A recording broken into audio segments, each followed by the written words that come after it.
तो चलिए आज हम लोग पढ़ने वाले मौर्य साम्राज्य से पढ़ेंगे। मौर्य साम्राज्य की बात करेंगे 321 ईसा पूर्व से लेकर 184 ईसा पूर्व तक इनका प्रशासन रहा। और मुख्यतः कहें 137 वर्षों तक इन्होंने शासन किया। कितने वर्षों तक? सीधा सीधा एग्जाम में प्रश्न पूछ दिया जाता है, मौर्य प्रशासन का शासन कितने वर्षों तक? कितने वर्षों तक? 137 वर्षों तक। ठीक है, 137 वर्षों तक इनका प्रशासन रहा। अगर पूछेंगे मगध पे सत्ता जो मौर्य के आया किसके बाद आया, अगर पूछा जाएगा तो नंद के बाद आया। किसके बाद आया? तो नंद के बाद आया। ठीक है, अब यहाँ पे बात करेंगे मौर्य साम्राज्य के पहले शासक, इनका नाम था चंद्रगुप्त मौर्य। ठीक है, क्या नाम था इनका? तो चंद्रगुप्त मौर्य इनका नाम था। 321 में ये शासक बनते हैं, 298 ईसा पूर्व तक ये मौर्य वंश के शासक रहेंगे। ठीक है, अब बात की जस्टिन एवं एस्टर्बो ने चंद्रगुप्त मौर्य को सेंड्रोकोटस कहा है। ठीक है, तो कई बार एग्जाम में प्रश्न पूछा जाता है, मार्क कर लीजिए आप लोग। ठीक है, तो जस्टिन एवं एस्टर्बो ने चंद्रगुप्त मौर्य को क्या कहा है? सेंड्रोकोटा। सेंड्रोकोटस का। ठीक है, तो सेंड्रोकोटस किसने कहा है? जस्टिन एवं एस्टर्बो ने। ठीक है, ध्यान रखना, जिसकी पुष्टि विलियम जोन्स ने भी की है। तो विलियम जोन्स ने भी इनको एज ए सेंड्रोकोटस के रूप में ही पहचान की, लेकिन प्लूटार्क और एरियन की बात करेंगे तो एंड्रोकोटस कहते हैं। तो एक चीज मैं इसमें एक ट्रिक बता सकता हूं, आप चाहो तो याद कर सकते हो। ठीक है, एक सिंपल ट्रिक बता रहा हूं, एक राइटर का मैं बता देता हूं। S for Strabo, S for Sandrocottus. ठीक है, A for Arrian, A for Androcottus. ठीक है, ये तो परेशानी आपका समाप्त हो गया ना। बाकी जस्टिन और प्लूटार्क को आप लोग संभाल लीजिएगा। ये हो गया ना, ये Strabo, Sandrocottus, yes Arrian, sir. Androcottus. ठीक है, और जस्टिन ने भी सेंड्रोकोटस कहा है और प्लूटार्क ने भी एंड्रोकोटस कहा है। ठीक है, तो Justin Sandrocottus, Plutarch Androcottus, Strabo S for Sandrocottus, Arrian A for Androcottus. ठीक है, लेकिन विलियम जोन्स ने किस नाम की पुष्टि की है? तो विलियम जोन्स ने सेंड्रोकोटस की ही पुष्टि की है। ठीक है, अब आते चंद्रगुप्त मौर्य के गुरु। चंद्रगुप्त मौर्य के गुरु जो थे चाणक्य थे, कौटिल्य थे, विष्णुगुप्त थे। तीनों में से कौन थे? अभी तीनों एक ही व्यक्ति का नाम है, क्या बताएंगे? तीनों एक ही ठीक व्यक्ति। है, तो तीनों के तीनों की बात करेंगे, एक ही व्यक्ति का नाम है। ठीक है, और उन्हीं के साथ साथ चंद्रगुप्त मौर्य साहब ने 321 ईसा पूर्व में क्या किया? तो मौर्य वंश की स्थापना की।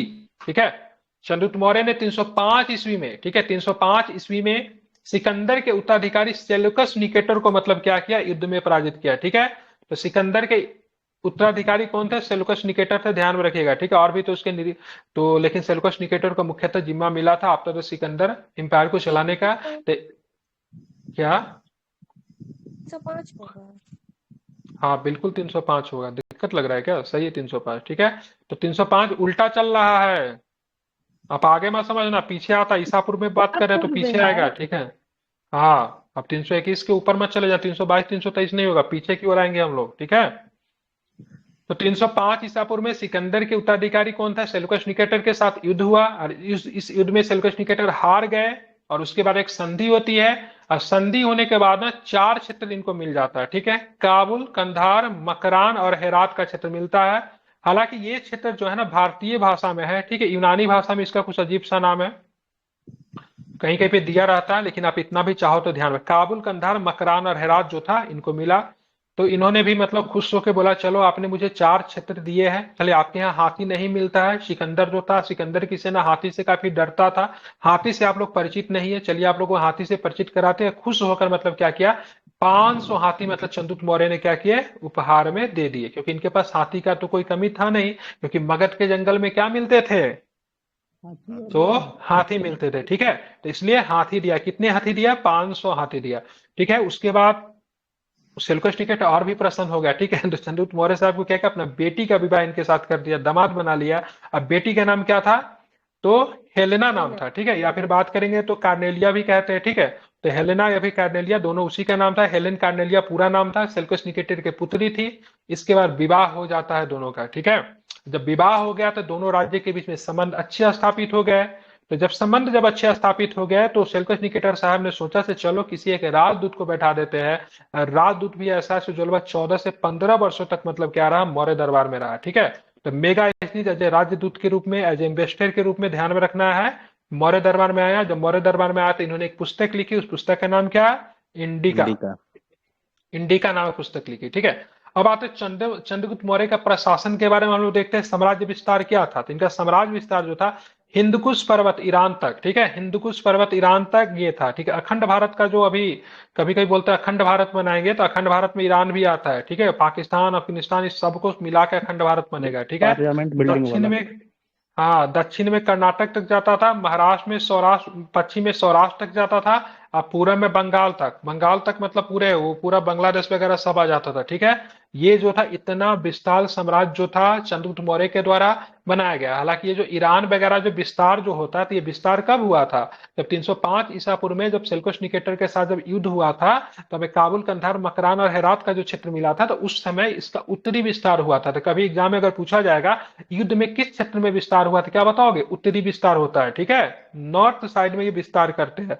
बाकी दक्षिण में कर्नाटक तथा पश्चिम में सौराष्ट्र तथा पूरब में बंगाल तक विस्तृत है, ठीक है। हालांकि चंद्रगुप्त मौर्य का अंतिम जीवन की बात करेंगे तो दक्षिण में ही बीतता है, ठीक है।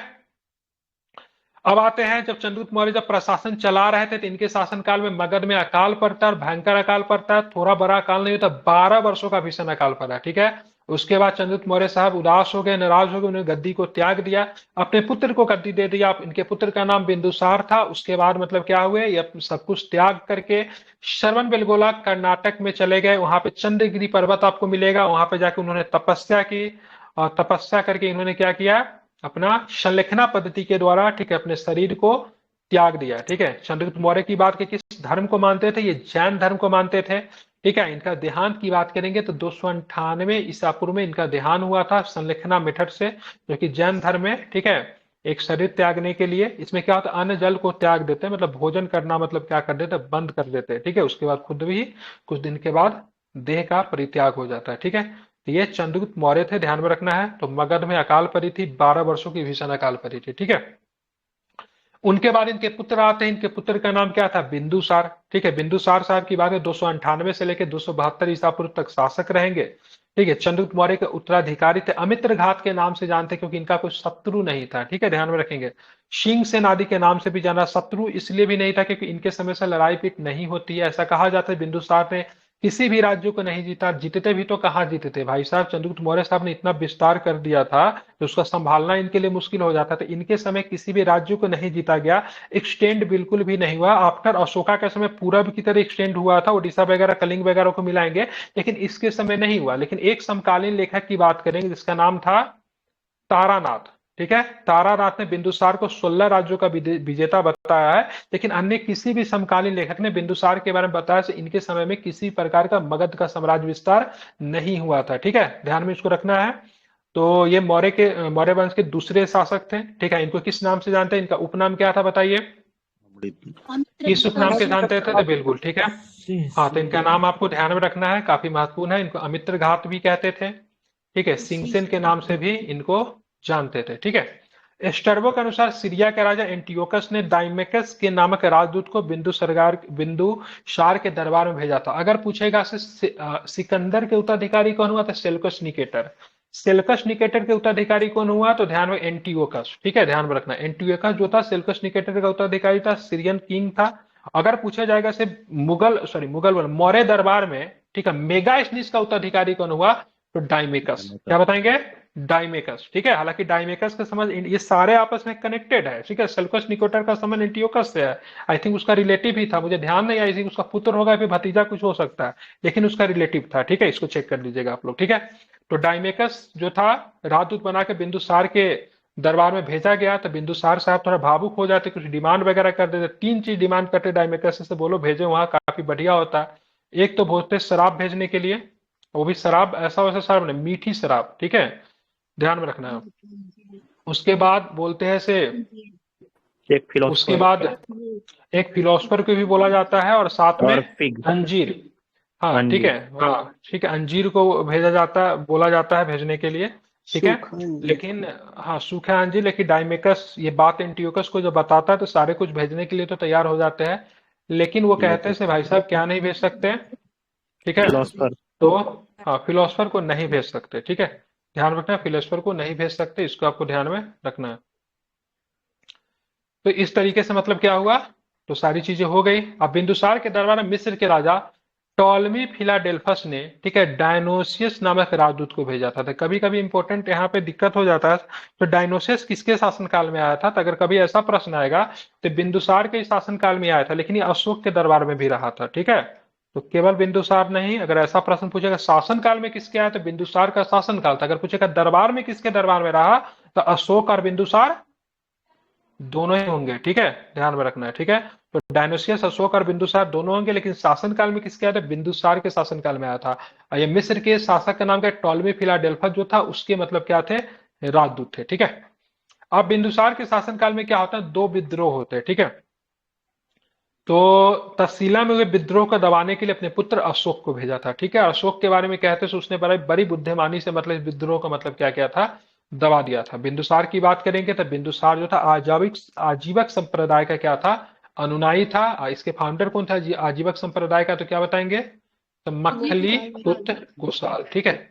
अब आते हैं अशोक महान, ठीक है, 269 में। हालांकि ये जो शासक जो था ना 272 तक था, ठीक है, 272 तक बिंदुसार था। लेकिन बीच में आप 3 साल जो आप देख रहे हो ना, 3 साल के बाद मतलब क्या बना? अशोक जो था शासक बना, ठीक है। तो ऐसा कहते हैं ऐसे 3 साल तक, ठीक है, वार ऑफ सक्सेशन में अशोक जो था फंसा हुआ था, ठीक है। मतलब उत्तराधिकारी की लड़ाई में अशोक जो था 3 साल तक फंसा हुआ था, क्योंकि अब बीच में वैकेंट आप देख रहे हो ना, ये 272 में ये रिटायर हुआ ये एज ए किंग। ये कब बने? 269 में बन रहा है, ठीक है। तो 3 साल का जो अंतर जो है, तो इसी से कुछ भारतीय इतिहासकार कहते हैं वार ऑफ सक्सेशन चल रहा था 3 वर्षों तक, ठीक है। क्योंकि बिंदुसार अशोक को बिल्कुल नहीं पसंद करता था, इसमें कोई दो राय नहीं है, दोनों के बीच में बिल्कुल भी नहीं बनती थी, ठीक है। तो इसलिए बिंदुसार नहीं चाहता था अशोक शासक बने, ठीक है। तो बिंदुसार की मृत्यु के 4 वर्षों के बाद अशोक की बात करेंगे। मौर्य वंश की गद्दी पर बैठा, इससे पूर्व उज्जैन का राज्यपाल था। तो कहीं पे उज्जैन दिया रहेगा, कहीं पे अवंती दिया रहेगा, तो परेशान नहीं होना है, ठीक है। उज्जैन का ही राजधानी कहाँ थी? अवंती थी, ठीक है। तो दोनों सही, या तो अवंती होगा या फिर उज्जैन होगा, ठीक है ना। अब प्रश्न बात करेंगे पुराण में अशोक को क्या बोलते थे? अशोक साहब को पुराण में अशोक वर्धन कहा गया। क्या कहा गया है? अशोक तो वर्धन। अशोक वर्धन कहा गया, ठीक है। तो अशोक का नाम जो है ना, से 3-4 अभिलेख में अशोक का नाम अशोक के रूप में मिलता है। जैसे मास्की एवं गुर्जरा की बात करेंगे, नेतुर की बात करेंगे, उद्गोलम की बात करेंगे, तो यहाँ ये 4 अभिलेख ऐसे हैं जहां पे अशोक का नाम अशोक के रूप में मिलता है। कौन कौन है?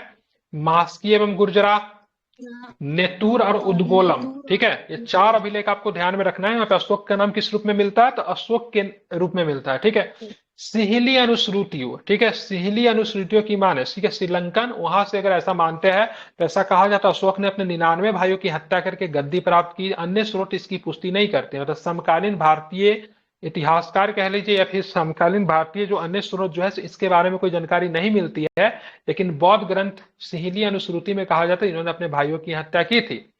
अशोक ने अपने प्रशासन के 8वें वर्ष में पढ़ा, इसमें 9वां क्यों दिया है भाई?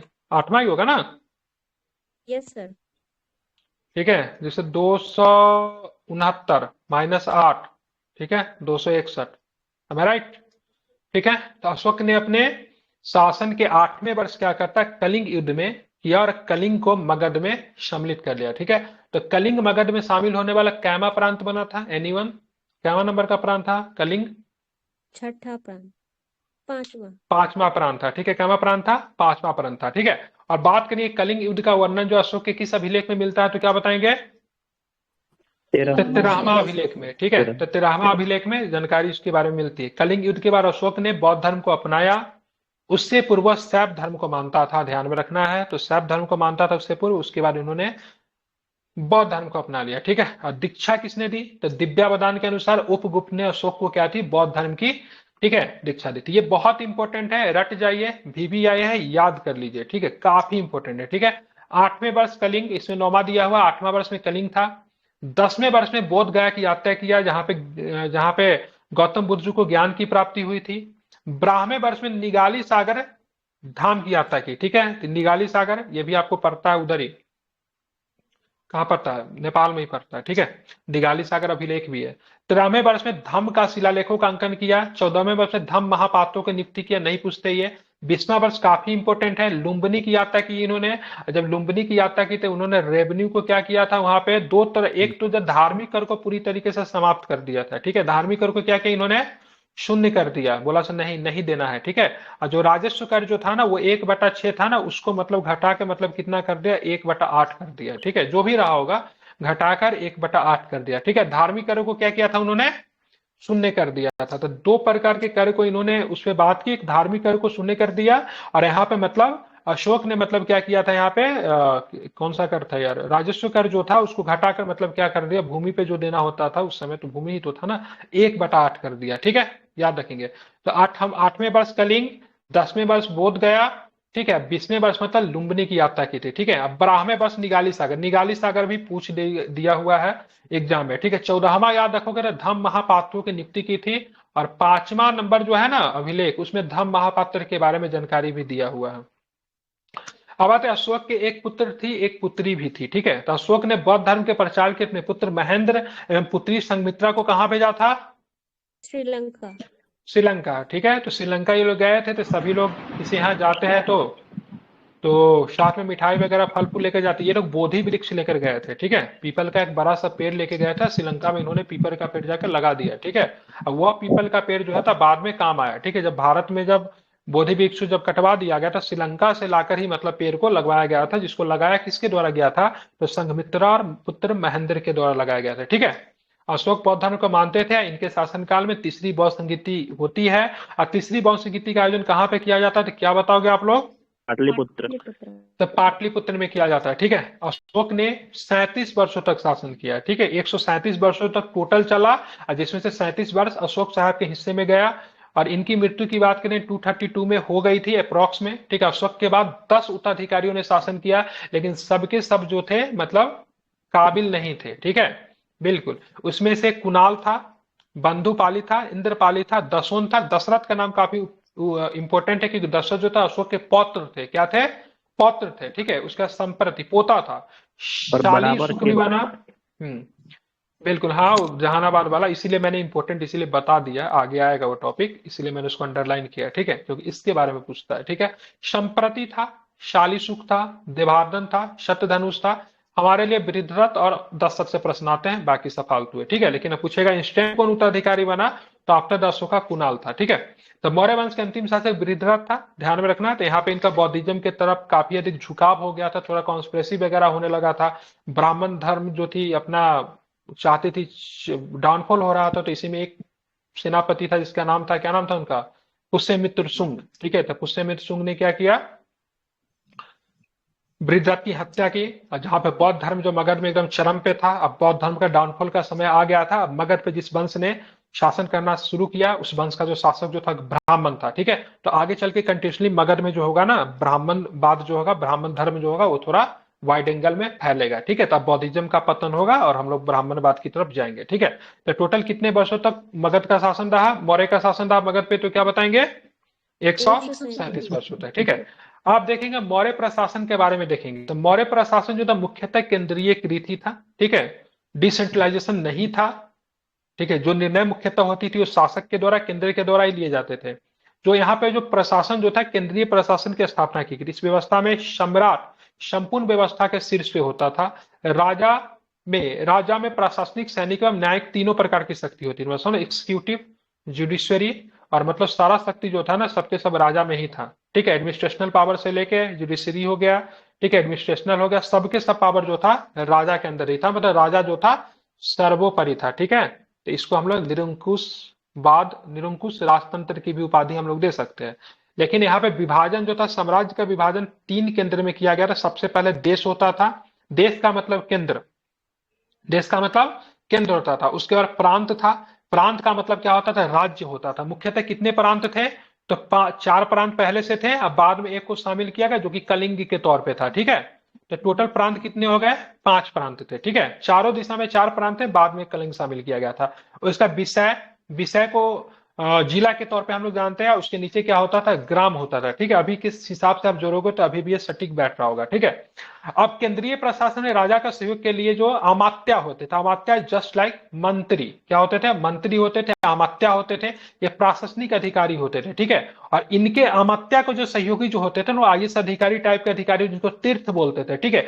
तीर्थ की बात करेंगे तो बहुत सीनियर ऑफिसर होते थे जो कि अमात्या को हेल्प करते थे। अमात्या किसको एडवाइस करता था? अमात्या जो था राजा को एडवाइस करता था, किंग को एडवाइस करता था, एक तरह से मंत्रिमंडल टाइप का था, ठीक है। और कौटिल्य के अनुसार अगर बात करेंगे तो तीर्थ जो थे सबसे उच्चतर अधिकारी थे। इनकी संख्या कितनी पाई गई है? तो इनकी संख्या 18। कितनी थी इनकी संख्या? तो इनकी संख्या 18 पाई गई, ठीक है। और जो प्रमुख जो अधिकारी जो थे ना, ये सबके सब अधिकारी अभी भी वर्किंग में है, ठीक है। उसमें से समाहर्ता की बात करेंगे, राजस्व विभाग का प्रधान होता था, ये पद अभी भी आपको दिख जाएगा। समाहर्ता ऑफिस अभी भी आप जाओगे कलेक्ट्रेट वगैरह में तो दिखेगा आपको, ठीक है। दिखता है ना समाहर्ता? कलेक्ट्रेट में गए कभी आप लोग? यस सर, उसका नाम भी सर अपर हिंदी में समाहर वही है। हाँ ठीक है, अपर समाहर्ता करके लिखा होगा, ठीक है, जाइएगा क्लर्क में, बहुत बड़े अधिकारी होते हैं अभी भी, ठीक है, आईएएस होते हैं। उसका सन्निधाता की बात करें, राजकीय कोषाध्यक्ष होते थे। सीताध्यक्ष की बात करेंगे, सीताध्यक्ष क्या होता था, सीता भूमि होता था, ठीक है, सीता भूमि जो होता है ना, ये स्टेट भूमि होता था। जिसे आप मध्यकालीन में आप पढ़ोगे, ये सल्तनत वगैरह में पढ़ोगे, तो वहां पे आप लोग बोलते थे खालसा भूमि, पढ़ते हैं ना खालसा भूमि। तो खालसा भूमि के टाइप ही मतलब सीता भूमि होता था, जो कि स्टेट के द्वारा ऑन होता था, मतलब राजकीय कृषि, राजकीय भूमि होता था। इस पे जो कृषि जो होती थी, उसका जो विभाग का जो प्रधान जो होता था, उसको सीताध्यक्ष कहते थे, ठीक है। एक होता था पन्याध्यक्ष, पन्या का मतलब ट्रेड होता था, जिसका अध्यक्ष जो होता था वाणिज्य विभाग का क्या होता था, प्रधान होता था, ठीक है। और अक्ष पटलाध्यक्ष की बात करेंगे तो अक्षर से संबंधित है, ये क्या होते, सीएजी होते थे, महालेखाकार होते थे, ठीक है। और सैन्य विभाग के जो अध्यक्ष होते हैं उनको सेनापति कहते थे, ठीक है। और सेना जो थी, चार प्रकार की सेना थी, जिसको बोले चतुरंगनी सेना बोलते थे। क्या बोलते थे, चतुरंगनी सेना भी बोलते थे, ठीक है। इसमें सबसे पहले पैदल सेना, उसके हाथी सेना जिसको हस्ती सेना भी कहते हैं, उसकी घुड़सवार सेना होता था, ये रथ सेना होता है, ठीक है। पैदल सेना को हम लोग इन्फेंट्री के तौर पे भी जानते हैं, ठीक है। तो चारों प्रकार का सेना जो था वो होता था, ठीक है। न्याय व्यवस्था की बात करेंगे, पूछेगा न्याय व्यवस्था का सबसे बड़ा अधिकारी कौन होता था, राजा स्वयं ही होता था, ठीक है। अगर कहीं भी एक आप दिल्ली सल्तनत पढ़ लो, या फिर कहीं भी जहां पे राजतंत्र होगा, वहां पे न्याय विभाग का सबसे बड़ा अधिकारी राजा स्वयं ही होगा। लेकिन और भी न्यायाधीश जो थे वह व्यवस्था कार्य को देखते थे, लेकिन राजा के निर्णय क्या होता था, द लास्ट होता था, ठीक है। समझ रहे हैं ना, मतलब न्यायालय में अगर किसी प्रकार की सजा सुना दिया गया तो राजा के साथ अपील किया जा सकता था। हालांकि राजा जो थे न्यायाधीश से सलाह वगैरह लेते थे, ठीक है। और दो तरह का न्यायालय था, अभी भी है, ठीक है, अभी भी दीवानी न्यायालय है ना, व्यवहार न्यायालय अभी बोलते हैं इसको, बोलते हैं ना। और दूसरा फौजदारी, ठीक है। तो फौजदारी को कंटक शोधन कहते हैं, इसको धर्म स्थीय कहते हैं। दीवानी न्यायालय, फौजदारी न्यायालय, दो प्रकार की न्यायालय थी। एक में साधारण लड़ाई झगड़ा ये सब की बातें होती थी, एक में मारकाट जो भी हुआ क्राइम वगैरह से रिलेटेड, फौजदारी में अभी भी होता है। और यहाँ पे देखोगे इससे गुप्तचर व्यवस्था काफी अधिक स्ट्रांग था, ठीक है, काफी बढ़िया था गुप्तचर व्यवस्था। और गुप्तचर गुप्तचर के जो प्रमुख जो गुप्तचर जो होते हैं उनको गुड पुरुष कहते थे, ठीक है। लेकिन अर्थशास्त्र में जो जासूस को क्या कहा गया, जासूस को चर बोला गया। क्या बोला गया है, चर बोला गया। और चर में भी दो प्रकार के थे, एक जो था आपका रॉ था और दूसरा था आईबी था। आईबी अपने देश के अंदर, और रॉ जो क्या बाहर की चीजों को देखता था। उस समय भी सेम था, संस्था जो थी ना एक जगह पे होती थी, जस्ट लाइक अभी का आप इसका अगर तुलना करोगे तो आईबी के साथ कर सकते हो, इंटेलिजेंस ब्यूरो। और संचार जो था घूम घूर कर गुप्तचर का काम करती, जो कि रॉ की तरह भूमिका निभाती थी, ठीक है। तो अभी भी दो है, उस समय भी दो थी, ठीक है। एक संस्था है और दूसरा क्या था, संचार। संस्था क्या होता है, एक जगह पे क्या होता है, फिक्स होता है, सटीक होता है, ठीक है। तो वो जो थी एक स्थान पे रख के मतलब गुप्तचर कार्य करती थी। संचार जो थी मतलब क्या करती थी, घूम घूम कर मतलब साम्राज्य की सीमा से बाहर जाके दूसरे देश में जाकर, ठीक है, कहीं भी कॉन्स्पिरेसी हो सकता था उसके बारे में जानकारी प्राप्त करते थे, तो उनको हम लोग संचार कहते थे, ठीक है। अब यहाँ पे देखेंगे मैंने क्या बोला था, देखिए चार दिशा में चार राज्य हुआ करता था, ठीक है, चार दिशा में चार राज्य हुआ करता था, ठीक है, जिसमें से चार प्रांतों में विभाजित थी शुरू में, लेकिन बाद में इसको कलिंग को किसने शामिल किया, तो कलिंग को मतलब अशोक ने शामिल किया। तो मौर्य प्रशासन पांच प्रांतों में विभाजित थी, प्रांतों का शासन राजकुमार के द्वारा संचालित होता, मतलब अलग किसी को नहीं देते थे। प्रांतों का जो शासन जो होता था, राज्य का जो शासन जो होता है, जिसको प्रांतपति कह लीजिए, सल्तनत कालीन भाषा में बात करेंगे तो सूबेदार होगा, वर्तमान भाषा में बात कीजिए तो राज्यपाल कह लीजिए, गवर्नर कह लीजिए। इसकी नियुक्ति किसके द्वारा होती थी, अभी भी केंद्र के द्वारा होती गवर्नर की नियुक्ति, उस समय भी केंद्र के द्वारा राज्यपाल की नियुक्ति होती थी। अभी भी आप देखोगे तो कैबिनेट जिसकी सरकार होती है अपने लोगों को गवर्नर के तौर पर बैठाता है कि नहीं बैठाता। उस समय भी राजा जो था अपने पुत्र को, अपने भाई को, या फिर मेनली अपने जान पहचान के लोगों के जिन पे उनपे बहुत ज्यादा विश्वास होता था, उनको प्रांतपति बनाते थे, ठीक है। जैसे उदाहरण के तौर पर आप देख लो, अवंती का राज्यपाल कौन हुआ करता, तो उज्जैन अवंती का राज्यपाल अशोक हुआ करता था। चार दिशा था, उत्तरापथ, उत्तरापथ का राजधानी जो तक्षशिला था, ठीक है। दक्षिणापथ की बात करेंगे तो दक्षिणापथ जो था उसका सुवर्णापुरी था, कर्नाटक की तरफ पड़ता है, ठीक है। पूरब में आपको पाटलिपुत्र था। और अवंती की बात करेंगे तो उज्जैन, ठीक है, उज्जैनी की बात करें अवंती था। एक नया को शामिल किया गया ड्यूरिंग द अशोका पीरियड, इसका नाम कलिंग था, इसकी राजधानी जो थी तोसली थी। इस पे भी आक्रमण करने का बहुत पुराना कहानी है, ठीक है। देखिए ये कोई भी राज्य जो है ना किसी की भी सीमा समुद्र के साथ नहीं लगती थी, ठीक है। और दक्षिण भारत को कंट्रोल करने के लिए, समुद्र पे विजय पाने के लिए कलिंग काफी इंपॉर्टेंट रोल था। समुद्र के साथ इसकी सीमा लगती थी। ये खुल जाने से दक्षिण भारत का पूरा ट्रेड लाइन खुल जाता था, इसलिए अशोक चाहता था इसको किसी भी तरह अपने साम्राज्य में क्या करे, मिला ले। ठीक है, तो 4 राज्य थे एक अशोका के समय आपको मिला था। तो टोटल कितने हो गए मुगल मुगल साम्राज्य में, सॉरी मुगल बोल रहा हूं, मौर्य साम्राज्य में प्रांतों की संख्या कितनी हो गई? तो टोटल 5 हो गई। कितनी हो गई? तो टोटल 5 हो गई। ठीक है, अब प्रांतों को किसमें डिवाइड करते थे? प्रांतों को विषय में बांटते थे। विषय जस्ट लाइक जिला, और इसके जो अधिकारी जो होते थे, ठीक है, जो इसके जो संभालने वाला जो अधिकारी जो होता है उसको विषयपति कहते थे। ठीक है, या फिर प्रादेशिका भी इनको कहते थे। ठीक है, तो विषयपति या प्रादेशिका था। और विषयपति जिला के बाद क्या आएगा? तो गांव आएगा। बहुत सारे गांव को मिला के एक जिला बनता था, विषय बनता था।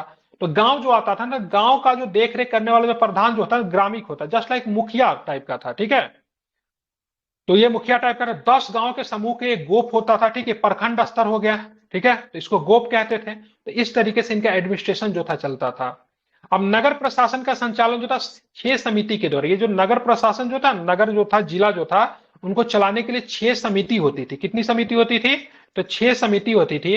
और 6 समिति में संख्या कितनी होती थी? सदस्य कितने होते? 5 संख्या होता था। तो 6 समिति में 5 संख्या होती थी, मतलब 30 लोग मिला के मतलब क्या करते थे, पूरे एक नगर को मतलब क्या करते थे, संभाल लेते थे। ठीक है, मेगा स्नीच के अनुसार सभी समितियों में 5 सदस्य होते थे, अर्थात कुल 30 सदस्यों द्वारा नगर का संचालन होता है। मतलब 30 समिति मिलकर नगर का संचालन करते, इनको विभिन्न डिपार्टमेंट इनको बांट दिया जाता है। ठीक है, क्या होती थी उस समय? एग्रीकल्चर ही सबसे मेन सोर्सेस था।